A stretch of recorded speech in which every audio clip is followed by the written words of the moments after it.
नमस्कार। आपका अखबार के YouTube चैनल पर आपका स्वागत है। मैं हूं प्रदीप सिंह। श्रीमान बंटाधार ने इस बार बंटाधार किया है अपनी ही पार्टी का, अपने नेता का। कोशिश थी सेना और भारतीय जनता पार्टी और प्रधानमंत्री नरेंद्र मोदी का बंटाधार करने की। उनकी आदत है, उनके जो है ये उनके व्यवहार में शामिल हो गया है, या कहें उनका सेकंड नेचर हो गया है। सवाल उठाना ऐसे जिनका कोई बेसिस ना हो, जिनका कोई आधार नहीं हो, निराधार बातों को उठाकर आरोप लगाना। शुरुआत वैसे तो बहुत पहले से है, लेकिन शुरुआत करें 2008 में जब मुंबई पर आतंकवादी हमला हुआ। उस समय पूरा देश जो है हमारे सैनिकों, हमारे सुरक्षा बलों के साथ था। उस समय दिग्विजय सिंह ने आरोप लगाया और एक किताब लिखी गई थी, उसका विमोचन भी किया कि 26/11 ये 26/11 का जो हमला मुंबई पर हुआ आतंकवादी, ये दरअसल आरएसएस ने करवाया था। अब ये दिग्विजय सिंह के अलावा कोई इसकी कल्पना भी नहीं कर सकता है। कोई सामान्य दिमाग का आदमी जिसकी बुद्धि काम करती हो, इस तरह से सोच नहीं सकता। कहने की बात तो दूर है, लेकिन वो कहते रहे और लगातार कहते रहे, और कांग्रेस पार्टी चुप रही लगातार। तो ये जो चुप्पी है कांग्रेस की दिग्विजय सिंह के बयानों पर, वो उस पर भारी पड़ती रही है और पड़ती रहेगी। उसके बाद आप देखिए, उन्होंने भगवा आतंकवाद का मुद्दा उठाया। उन्होंने जो है जितने आतंकवादी घटनाएं हो रही उनमें आरएसएस का हाथ होने का आरोप लगाया।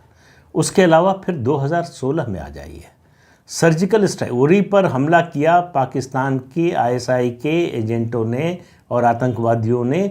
उसके जवाब में भारतीय सेना ने सर्जिकल स्ट्राइक की, बहुत बड़ा नुकसान किया पाकिस्तान का। पीओके में घुसकर हमने मारा उनको, और दिग्विजय सिंह उसका सबूत मांग रहे थे। और उस समय राहुल गांधी भी उनके साथ थे। राहुल गांधी ने 2016 में ही कहा था कि ये खून की दलाली है, इसको खून की दलाली की संज्ञा दी थी उन्होंने। दिग्विजय सिंह का जाहिर है कि हौसला और बढ़ गया। और जब पुलवामा हुआ, उसके बाद भारत की वायुसेना ने बालाकोट स्ट्राइक की, तो फिर सवाल उठाया, कहा कि घास का तिनका भी नहीं उखड़ा। और उनको जवाब इन दोनों मुद्दों पर किसने दिया?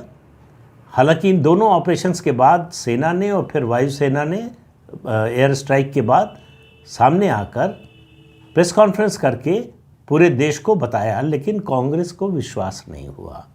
कांग्रेस विश्वास करना ही नहीं चाहती, क्योंकि विश्वास करने का मतलब है कि सेना की क्षमता पर विश्वास करना, और सेना की उस ऑपरेशन के लिए क्षमता पर विश्वास करने का मतलब है कि जो पॉलिटिकल लीडरशिप है, यानी नरेंद्र मोदी, उनकी प्रशंसा करना। ये कांग्रेस को गवारा नहीं है। तो कांग्रेस मोदी को नीचा दिखाने के लिए, मोदी का विरोध करने के लिए, मोदी से नफरत के लिए सेना पर भी सवाल उठा सकती है। इसके तमाम प्रमाण हैं। और इस बीच में आपको याद होगा बाटला हाउस एनकाउंटर, उसको लेकर भी दिग्विजय सिंह ने सवाल उठाए। हालांकि तब दोनों जगह सरकार, दिल्ली में और केंद्र में, कांग्रेस पार्टी की ही थी। तब भी उस एनकाउंटर को, जिसमें एक जाबाज इंस्पेक्टर मारा गया, उसके बारे में उन्होंने उसको फर्जी एनकाउंटर कहा। और उसमें जितने आरोपी थे सब आतंकवादी थे। आतंकवाद का आरोप उन पर साबित हुआ और उनको अदालत से सज़ा भी मिली। लेकिन दिग्विजय सिंह ने कभी माफ़ी नहीं मांगी। तो दिग्विजय सिंह का जो ये ट्रैक रिकॉर्ड है, मैं दिग्विजय सिंह की बात कर रहा हूँ, जो मध्य प्रदेश जैसे बड़े राज्य के 10 साल मुख्यमंत्री रह चुके हैं। एक समय कहा जाता था कि प्रधानमंत्री पद के पोटेंशियल दावेदार हैं।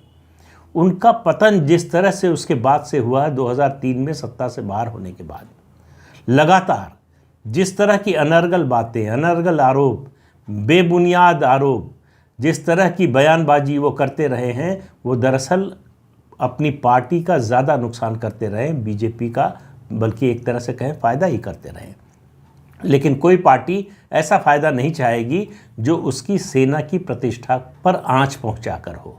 वो काम दिग्विजय सिंह लगातार करते रहे। एयर स्ट्राइक के बाद भी, बालाकोट एयर स्ट्राइक के बाद भी कांग्रेस पार्टी ने सवाल उठाए थे।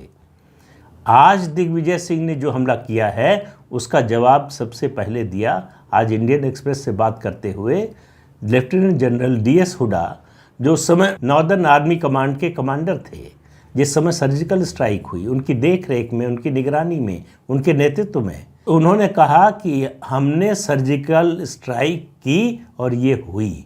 उन्होंने कहा कि सेना के ऑपरेशन का पॉलिटिसाइजेशन नहीं होना चाहिए, राजनीतिकरण नहीं होना चाहिए। सेना के ऑपरेशंस को राजनीति से दूर रखना चाहिए। जो लोग इस तरह का आरोप लगाते हैं उनको मालूम नहीं है। अब लेफ्टिनेंट जनरल हुड्डा की बात क्यों की मैंने? क्योंकि लेफ्टिनेंट जनरल हुड्डा रिटायर होने के बाद 2019 के लोकसभा चुनाव से पहले कांग्रेस ने एक टास्क फोर्स बनाई नेशनल सिक्योरिटी पर। उसका हेड बनाया लेफ्टिनेंट जनरल DS हुड्डा को। तो वो कांग्रेस के करीब हैं, ये इतना कहा जा सकता है। कांग्रेस विरोधी तो नहीं है। इसके बावजूद दिग्विजय सिंह के बयान पर वो ये बोल रहे हैं। दूसरा, जो वेस्टर्न एयर कमांड के चीफ थे एयर मार्शल नाम्बियार, उन्होंने कहा इस आदमी को पता नहीं है कि ये क्या बोल रहा है, इसको कोई जानकारी नहीं है, ये झूठ बोल रहा है। मुझे मालूम है, मैं इस ऑपरेशन के 2 दिन बाद मैंने चीफ की कमान संभाली, मुझे पूरे ऑपरेशन की जानकारी है, मुझे पता है। तो ऐसे मुद्दे उठाकर, ऐसे सवाल उठाकर, सेना और वायुसेना की जाबाजी पर सवाल उठाकर आखिर आप कहना क्या चाहते हैं? तो दिग्विजय सिंह ने ये बात सबसे पहले कल जम्मू के सतवारी में एक आम सभा में कही। भारत जोड़ो यात्रा के दौरान ये आम सभा हो रही थी। उसमें कहा, सर्जिकल स्ट्राइक पर सवाल उठाया, कहा इसका कोई प्रमाण नहीं दिया, सरकार झूठ बोलती है, ये सरकार झूठ पर आधारित है, झूठ से चल रही है, इस पर विश्वास नहीं करना चाहिए, तमाम बातें कही। उसके बाद एक चैनल के रिपोर्टर ने दिग्विजय सिंह से चलते चलते भारत जोड़ो यात्रा में बात करने की कोशिश की। पूछा, आपने अभी पब्लिक मीटिंग में ये बात कही है? तो उसी बीच में जयराम रमेश पीछे से एकदम से आगे आते हैं और रिपोर्टर को हाथ लगाकर हटा देते हैं और कहते हैं डाइवर्ट मत करो। 2 बार 3 बार बोलते हैं डाइवर्ट मत करो। रिपोर्टर बार बार कोशिश कर रहा है उस सवाल का जवाब लेने की, और दिग्विजय सिंह कोशिश कर रहे हैं सवाल का जवाब देने की। जयराम रमेश जवाब देने नहीं देते और रिपोर्टर को पूछने नहीं देते, उसको हटा दिया जाता है। अब इसी से आप समझिए कि ये जो चोट पहुंचाई है दिग्विजय सिंह ने, ये किस पर है?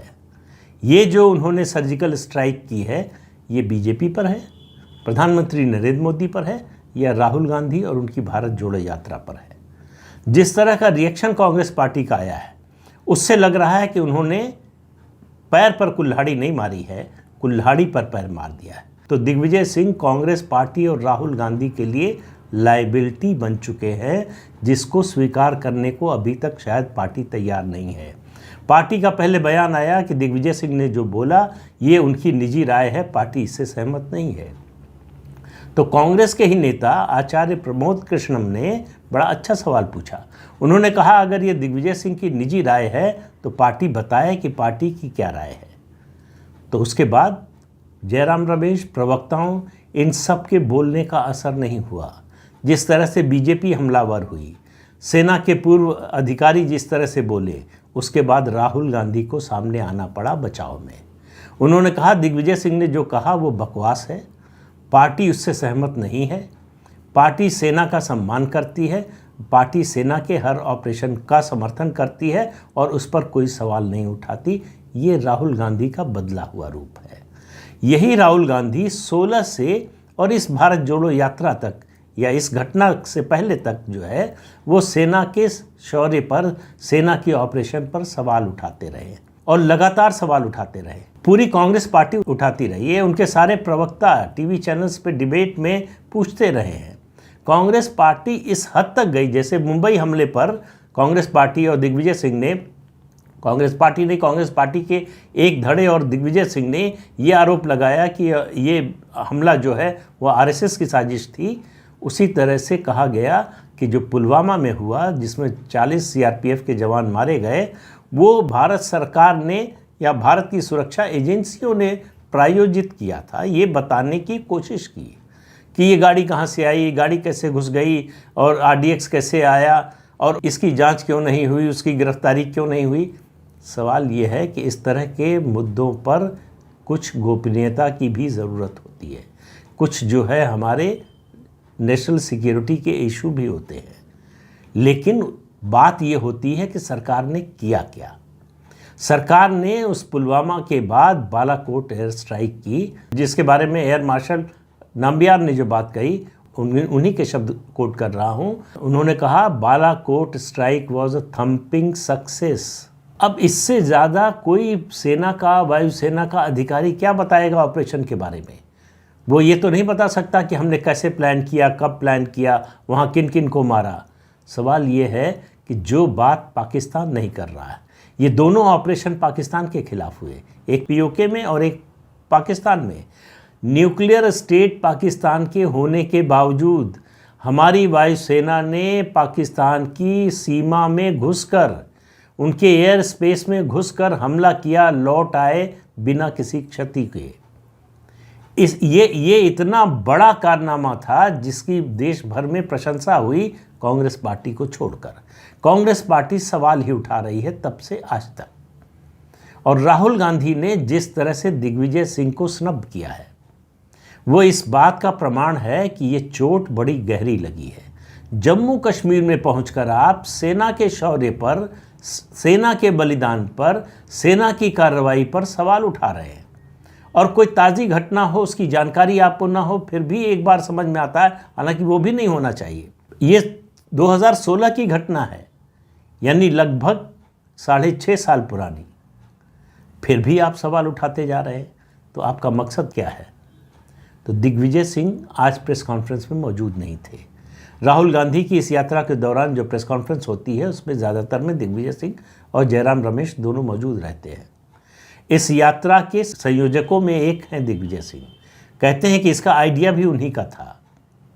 इसके बावजूद उनकी जो गत बनाई है, पहले जयराम रमेश ने, फिर राहुल गांधी ने, इससे बड़ा अपमान उनके जैसी सीनियरिटी के नेता का नहीं हो सकता। अब सवाल दिग्विजय सिंह से है कि क्या उन्होंने झूठ बोला था, और झूठ बोला था तो किस मकसद से बोला था, ये बताएं। उनकी बात को अगर राहुल गांधी बकवास कह रहे हैं तो वो ये बकवास क्यों कर रहे थे? किसको फ़ायदा पहुंचाने के लिए, किसके कहने पर कर रहे थे, किसके इशारे पर लगातार ये काम कर रहे हैं? ऐसे बयानों का सबसे ज़्यादा फ़ायदा होता है पाकिस्तान को। तो दिग्विजय सिंह पाकिस्तान को फ़ायदा पहुंचाने वाले बयान क्यों देते हैं? दिग्विजय सिंह भारतीय सेना के खिलाफ बयान क्यों देते हैं? इस सवाल का जवाब कांग्रेस पार्टी को दिग्विजय सिंह से पूछना चाहिए। अभी तक कांग्रेस पार्टी ने दिग्विजय सिंह के खिलाफ कोई एक्शन नहीं लिया है।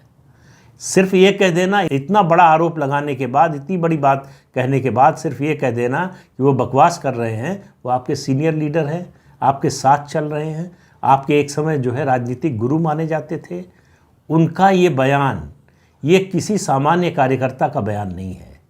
तो इसके बाद तो या तो दिग्विजय सिंह को कांग्रेस पार्टी मजबूर करे कि सामने आए और माफ़ी मांगें देश से, या कांग्रेस पार्टी उनके खिलाफ एक्शन ले।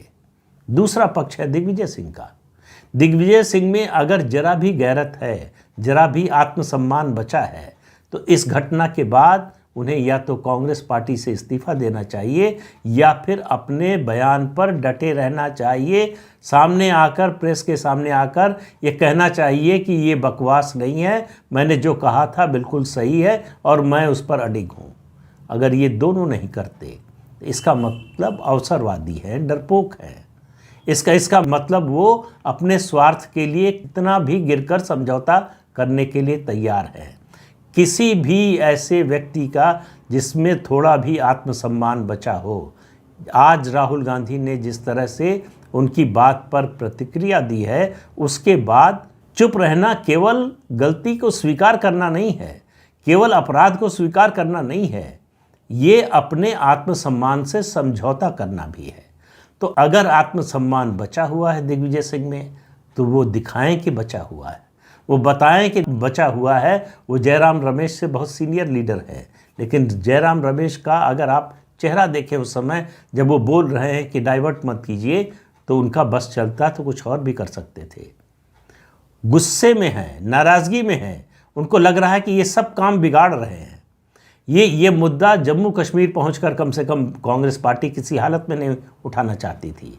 वो अपने अतीत के कई मुद्दों से पल्ला झाड़ना चाहती है, उसमें एयर स्ट्राइक और सर्जिकल स्ट्राइक भी शामिल है। उसी इमेज मेकओवर की राहुल गांधी की कोशिश हो रही है कि वो जो गलतियां की, उसकी जो सज़ा जनता ने दी, उसका जो नतीजा आया, उससे अब अलग हटने की ज़रूरत है। दिग्विजय लौटाकर वहीं ले जाना चाहते हैं कांग्रेस पार्टी को, राहुल गांधी को। वो बताना चाहते हैं कि न कांग्रेस बदली है, न राहुल गांधी बदले हैं। अब राहुल गांधी बताएं कि कांग्रेस बदली है कि नहीं, वो बदले हैं कि नहीं। अगर वो बदले हैं तो केवल इतने से फिर कह रहा हूँ काम नहीं चलेगा कि दिग्विजय सिंह जो कह रहे हैं वो बकवास है। अगर वो बकवास है तो दिग्विजय सिंह को इसकी क्या सज़ा मिलने जा रही है? क्या कोई दूसरा सामान्य कार्यकर्ता होता, ऐसा करता तो उसको भी इसी तरह छोड़ दिया जाता? ये मामला जो है सेना के आत्मसम्मान की, देश के आत्मसम्मान की, और जो लोग इस पर बोल रहे हैं उनकी आत्मग्लानि का है। उस आत्मग्लानि से निकलने के लिए केवल बयान से काम नहीं चलेगा, ठोस कार्रवाई करनी पड़ेगी। तो इंतज़ार कीजिए, देखिए दिग्विजय सिंह के खिलाफ कोई एक्शन होता है या नहीं, या केवल प्रेस कॉन्फ्रेंस से दूर रखकर और उनके बयान को बकवास कह के ही जो है मामला ख़त्म कर दिया जाता है। ये मुद्दा राहुल गांधी और कांग्रेस का पीछा करता रहेगा जब तक दिग्विजय सिंह के खिलाफ एक्शन नहीं होगा। तो इस अंक में इतना ही, अगले अंक में फिर मिलेंगे किसी नए मुद्दे के साथ। तब तक के लिए इजाज़त दीजिए।